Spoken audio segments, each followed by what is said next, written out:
Hi everyone, it's Rachel from rwcrafts.com. I had a very happy mail day yesterday. I received my design team package from the Crafters Workshop. It was filled with stencils that is so beautiful, 12 by 12, 6 by 6s, and I immediately got started on organizing them all so I have them all in one place. So this large 12 by 12 binder holds every single stencil from the Crafters Workshop that I now own. So I want to show you this really good, compact, organizational idea for any of your stencils that you have. So I started with this. This is actually a Project Life binder. It is a large 12 by 12 3-ring binder. So you're definitely going to want one with the rings. And I used scrapbook 12 by 12 page protector sleeves. So that's really what the majority of this is. So each 12 by 12 page protector sleeve actually holds 2 stencils, one on the front, one in the back. I placed a neutral colored 12 by 12 cardstock in between each of the stencils, as you can see here. So I can just pull them out as I need to. And then with the page behind them, you can also see the patterns a little bit better. This one's getting stuck.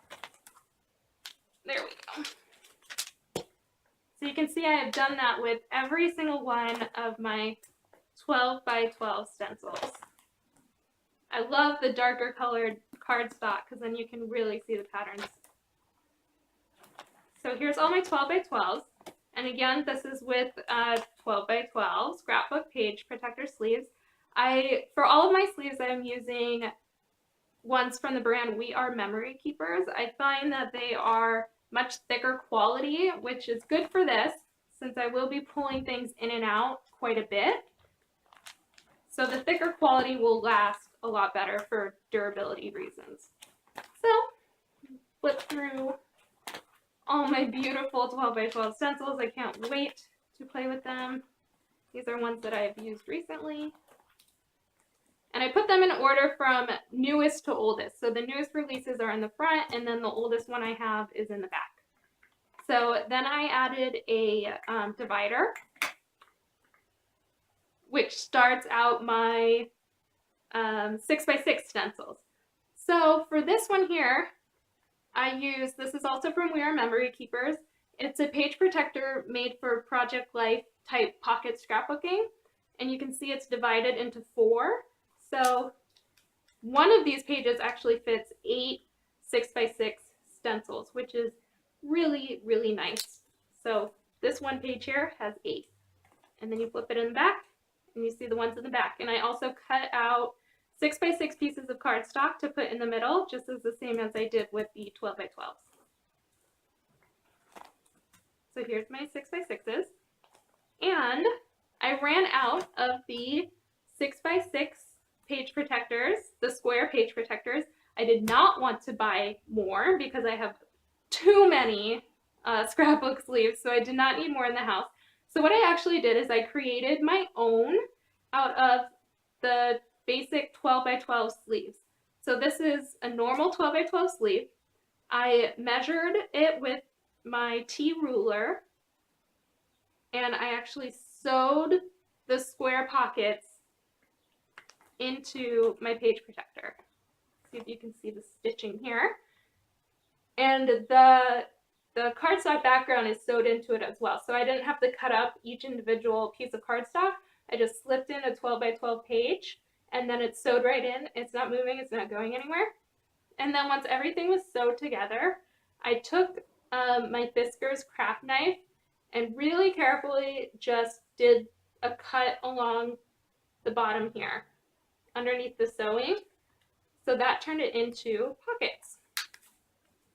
So just like with the other ones that were pre-made, I can pull all of these out. And I did the same on the back where I cut a slit underneath the sewing there. So then these slide out as well. So that was a good money saver. It did add a little bit of extra time, but it really didn't take as long as I originally thought it would. So these are my homemade kind of 4x4 or 6x6, 4 to a page pocket protector pages.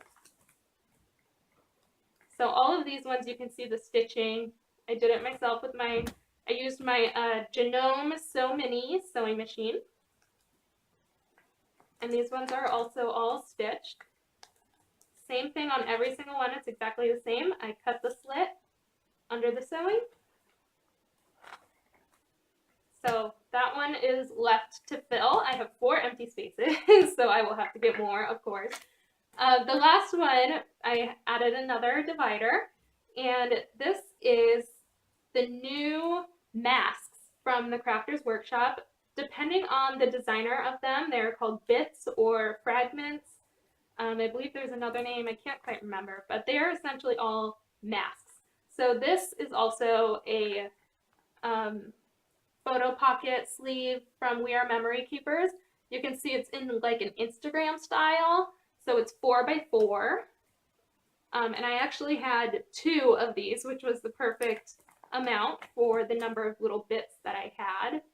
So I did the same thing where I cut up 4x4 squares of cardstock. I slid it into each pocket, so then that way I can have a stencil on the front side of the cardstock and another stencil on the back side. So each one of these holds 18 of my masks. And with these ones, I just labeled directly onto the cardstock. So like this one is TCW 2060, and it's called Ice Flake. So you can see I just wrote it directly onto the paper there. So here are some more of my little bits. And then in the back, I included a folder that I received from the Crafters Workshop, and it has the complete catalog, and I highlighted the ones that I have. For me, I highlighted the green means that I have it in 12x12, and if it's highlighted in pink, that means that I have it in the 6x6. So one last thing I wanted to show you, now that I've flipped through all of my beautiful stencils, is how I labeled them. I just took a very neutral colored washi tape, and I taped it along the bottom, folded it over so it goes onto the other side, and then I just wrote with a permanent black pen. I wrote the product number and then the name. So you can see I did that with all of these. And this is a good way to do it because if I ever need to move a stencil, I can easily just peel off the washi tape and move it to a different spot if I need the order to be changed. And also this way I'm not ever writing directly onto the page protector. So if for whatever reason I need to pull out a page protector and use it for something else, then it still is like a brand new page. So nothing has changed. So that's what I did for the 12x12s. And then for the 6x6, I did the same thing with the neutral color washi tape, and I just ripped it along the bottom. And again, I put the product number and then the name of the stencil. So this will be very handy for me, especially when I visit friends to get together for some artsy-fartsy days, as we like to call them. Instead of having to just pull everything out of a drawer, put it in one of those big plastic containers, I can really just close up this notebook, and this has every single one of my stencils. I have now just over 100, I believe, and you can do the system with any stencils that you own, any brand. What's great about the Crafters Workshop ones, though, is that they are only 12x12 or only 6x6, with the exception of the new masks, but those all will fit in a 4x4. So you're not getting any funky sizes. You don't have to change the sleeves if you need to. So they're actually very organized, which is really nice. So this is my stencil organization system. I did all of this yesterday. It took me maybe about 5 hours total. But again, I have over 100 of them. So that's a part of why it took so long, but it's definitely worth it. Now that it's all done, I'm really happy that I went through with this and took the time to do it. And like I said, I can just pull out a stencil whenever I need to, and I can see them all. They're not going to get stuck to each other in a drawer because you know sometimes stencils kind of cling to each other. So this is really going to come in handy. So I hope I've inspired you to organize your stencil system maybe a little bit better. What I was doing before, they were all actually on just a giant metal ring, so they really got stuck to each other. And then I was only using the ones that were in the front of the ring and not the ones that I had to dig around in the middle. So this keeps all of them right where you need them and easy to get to. So good luck organizing. Thanks for joining me. Check out my blog, www.rwcrafts.com, for more ideas. And I will have links to all of the products that I used below in the YouTube description. Thanks. Bye.